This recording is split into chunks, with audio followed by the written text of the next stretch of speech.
Good morning, everyone. So, as you know, in our last video, we have started our third chapter, that is Arts of the Maurya period. So, अभी जो इतना रह गया था हम वहाँ से स्टार्ट करते हैं, है ना. तो come to the third page. That चलिए स्टार्ट करते हैं. Due to the popularity of Buddhism and Jainism, stupas and viharas were constructed on a large scale. यानी कि उस समय जब, क्योंकि बुद्ध का और जैन धर्म का उस समय टाइम चल रहा था, टाइम पीरियड था, तो उस समय स्तूप्स और विहार वगैरह जो है वो बहुत बड़ी संख्या में बनाए गए थे. However there are also examples of few Brahmanical gods in the sculptural representation. और इसके साथ साथ आपको कुछ ब्राह्मणों के जो भगवान होते थे उनके मूर्तियाँ भी आपको दिखाई पड़ेंगी उस टाइम पीरियड में. It is important to note that the stupas were constructed over the relic of the Buddhas at the Rajgara, Vaishali, Kapilvastu, Alkappa, Ramagrama, Vaithadhiriya, Pava, Kushinagar and Pippalivana. तो आपको क्या देखने को मिलेगा कि जितने भी जो स्तूप्स वगैरह बने थे वो किस पे बने थे, वो बुद्ध भगवान के स्मृति चिन्हों पर बने हुए थे, चाहे तो वो वैशाली में थे, कपिलवस्तु में थे, या जहाँ कहीं भी उनको बनाया गया था. ठीक है. The textual tradition also mention construction of various other stupas on the relics of the Buddha at the several places including Avanti and Gandhar, which are outside the Ganga valley. यानी गंगा घाटी के आसपास जो एरिया था वहाँ पर भी स्तूप जो हैं वो बनाए गए थे. अब stupa, viharas and chaitya are part of the Buddhist and Jainism monastic complexes, but the largest number belong to the Buddhist religion. वैसे तो जो स्तूप, विहार और चैत्य बनाए गए हैं वो बुद्ध और जैन धर्म दोनों के ही लोगों के लिए बनाए गए हैं, लेकिन जो मेन इसका जिससे संबंधित हैं वो हैं हमारे बौद्ध धर्म से. ठीक है. One of the best example of structure of stupas in the 3rd century BC is at Bairat in Rajasthan. यानी कि 3rd century BCE का एक बहुत बढ़िया एग्जाम्पल है जो राजस्थान के बैराट जगह पर है, स्तूप बना हुआ है ऐसा, है ना. It is a very grand stupa having a circular mound with a circumambulatory path. यानी कि इसमें एक रास्ता बना करके सर्कुलेटरी रास्ता बनाया गया है इस स्तूप में. ये बहुत बड़ा ग्रैंड स्तूप है ना. The great stupa at Sanchi which will be discuss later, यानी सांची का स्तूप जिसको कि हम बाद में डिस्कस करेंगे, was built with bricks during the time of Ashoka. Ashoka के टाइम पे ये बनाया गया था. And later it was covered with stone and many new addition were made. और फिर बाद में उसमें बहुत सारे और नए एडिशन किए गए थे. अब subsequently many such stupas were constructed which shows the popularity of Buddhism. यानी इसके साथ साथ और बहुत सारे स्तूप थे जो बनाए गए थे जो कि बुद्ध की पॉपुलरिटी को शो करते हैं. From the 2nd century BCE onward we get many inscriptional evidence mentioning donors and at time. तो इसमें क्या है कि 2nd century से शुरू हुआ है, जब से हमें ये बहुत सारे ऐसे अभिलेख, अब इंस्क्रिप्शन एविडेंस क्या होता है, लिखे हुए पत्थर या अभिलेख कुछ हमें ऐसे मिले हैं जिससे ये पता चलता है कि किसने पैसा डोनेट किया या किसने क्या किया, किसने काम करवाया, वो सारी चीज़ें उन पर लिखी हुई हैं. The pattern of patronage has been a very collective one and there are very few example of royal patronage. तो यानी क्या चीज़ किसने बनवाई, पैट्रोनेज मतलब उसका मालिक या उस कौन था, किसने, है ना, वो सब किसने किया, वो सब आपको मतलब कोई रॉयल एग्जाम्पल नहीं मिलेगा किसी बहुत बड़े उसने बनवाया है ना. पैट्रोन्स रेंज फ्रॉम ले डिवोटीज टू घापटीज एंड किंग्स. यानी जो राजा थे, राजाओं ने, या फिर जो डिवोटी थे, जो धर्म को मानते थे, उन लोगों ने बनवाया है ना. And donation by the guilds are also mention and several sites. और जो डोनेशन है वो बहुत सारी जगह पर भी बताई गई हैं. However there are very few inscriptions mentioning the name of the artist such as Kanha at Pitalkhora and his disciple Balaka at Kondane caves, यानी कि बहुत ही कम जगह ऐसी हैं जहाँ पर कि उस आर्टिस्ट का नाम लिखा गया है जिसने ये चीज़ें बनाई हैं। तो उनमें से कोई एक दो जगह ये हैं कि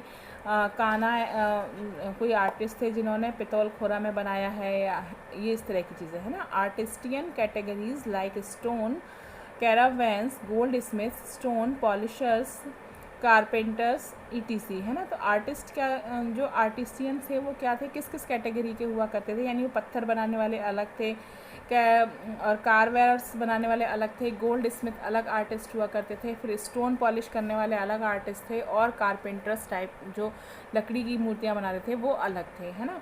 are also mentioned in the inscription, तो इन इंस्क्रिप्शन जो उन्होंने दिए हुए हैं उसमें इन्होंने इनको भी मैंशन किया है, ठीक है। अब the method of working,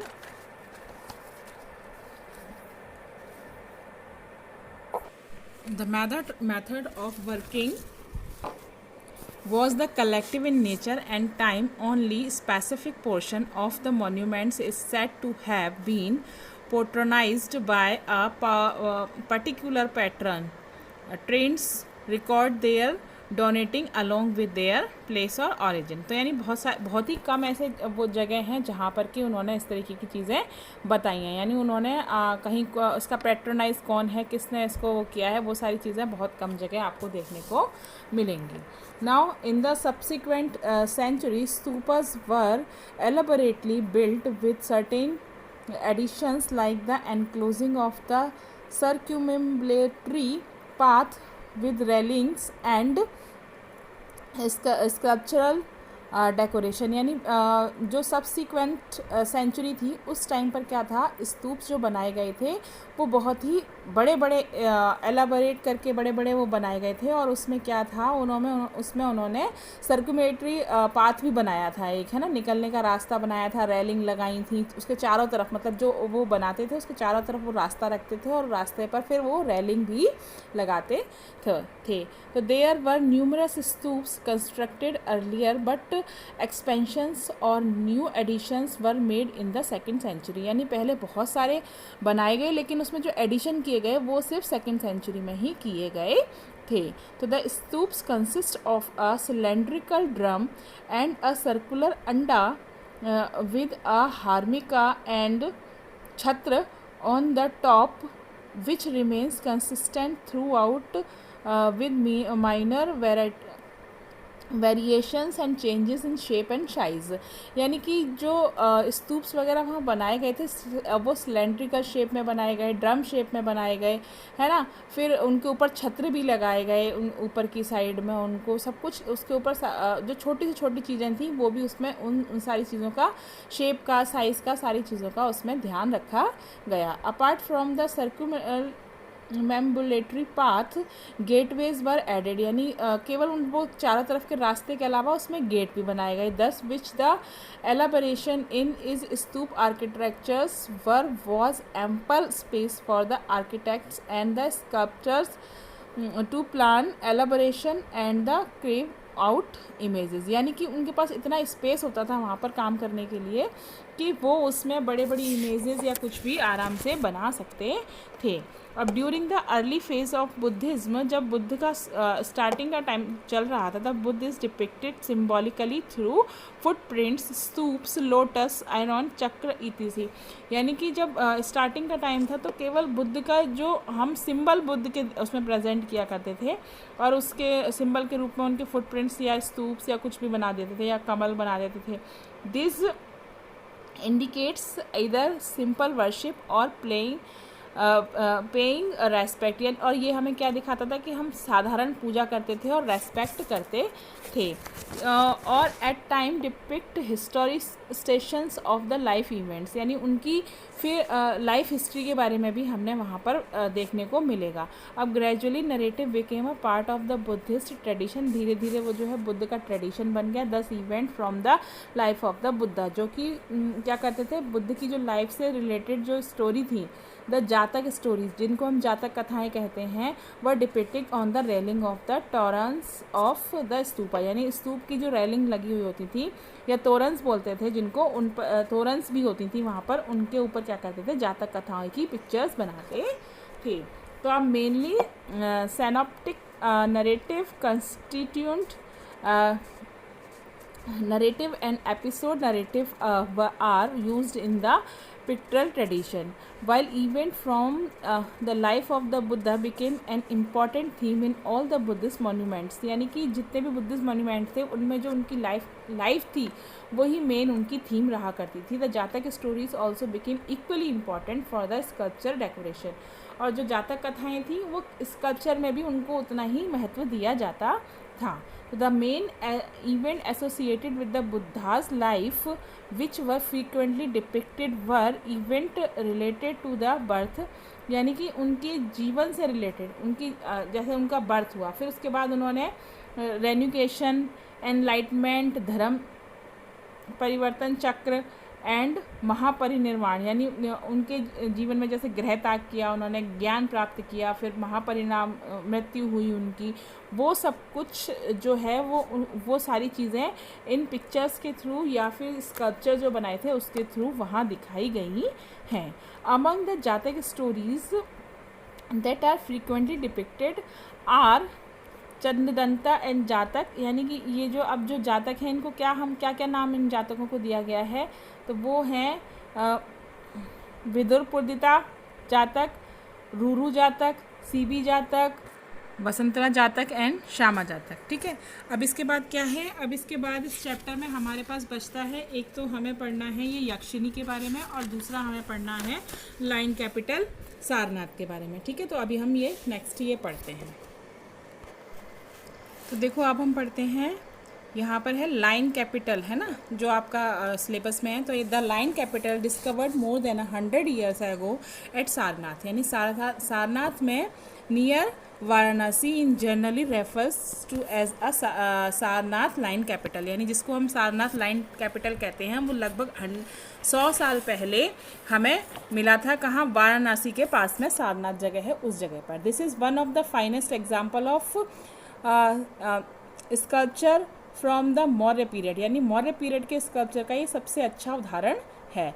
built in commemoration of the historical event of first sermon of the Dharma Chakra Parivartan by the Buddha at Sarnath. The capital was built by Ashoka, यानी जो अशोक के द्वारा कैपिटल बनाई गई थी सारनाथ, वहाँ पर जब प्रथम उपदेश, धर्मचक्र परिवर्तन मतलब क्या होता है, जब प्रथम उपदेश दिया था किसने? बुद्ध भगवान ने. जब वहाँ प्रथम उपदेश दिए थे, ऐतिहासिक घटनाएं हुई थी, तो उस घटना की स्मृति में यहाँ पर हमने ये जो सांची नहीं, ये जो लाइन कैपिटल है वो वहाँ बनवाया गया था. अब the capital originally consist of 5 components. First at the shaft, है ना, which is broken in many parts now. Second, a lotus bell base. Third, a drum on the bell base with the 4 animals proceeding clockwise and the figure of 4 majestic arrows lines, and the 5th one is crowning element dharam chakra. A large wheel was also a part of this pillar. तो यानी क्या दिखाया गया है कि ये जो सबसे जब ये बना था, the capital originally consist of 5, यानी इसके 5 पार्ट है ना. तो फर्स्ट पार्ट क्या था? फर्स्ट पार्ट था इसका पिलर जो कि अब बिल्कुल टूट चुका है. फिर दूसरा पार्ट था इसका एक लोटस, है ना, लोटस बेल, यानी लोटस बनी हुई थी. आप बुक लोगे तो बुक में देखोगे कि नीचे की साइड में एक लोटस बना हुआ है. फिर थर्ड इसका था एक drum on the bell base, यानी कि थर्ड में एक ड्रम सा बनाया हुआ है थर्ड पार्ट में. फोर्थ पार्ट में आप देखोगे कि 4 फिगर बने हुए हैं, है ना. और फिफ्थ पार्ट में आप देखोगे कि जो है एक चक्र बनाया हुआ है, तो वो इसके अंदर एक चक्र है, वो आपको नज़र आ ही रहा है. However the wheel is lying in a broken condition and is displaying in the museum at Sarnath, यानी ये एक जो अब चक्र है वो बहुत ब्रोकन कंडीशन में है और अब ये सारनाथ के एक म्यूज़ियम में रखा हुआ है. The capital without the crowning wheel and the lotus based has been adopted as the national emblem of the independent India. तो आपको ये भी पता है कि इंडिपेंडेंट इंडिया के रूप में इसमें नेशनल एम्बलम इसको माना गया है, हमारे लाइन कैपिटल को, है ना. तो अब new now kept in the Archaeological Museum at Sarnath. The capital has 4 lines firmly seated back to back on the circular abacus, यानी कि एक सर्कुलर अबैकस बना हुआ है जिसके ऊपर 4 जो शेर हैं वो एक दूसरे के पीठ लगाकर बैठे हुए हैं.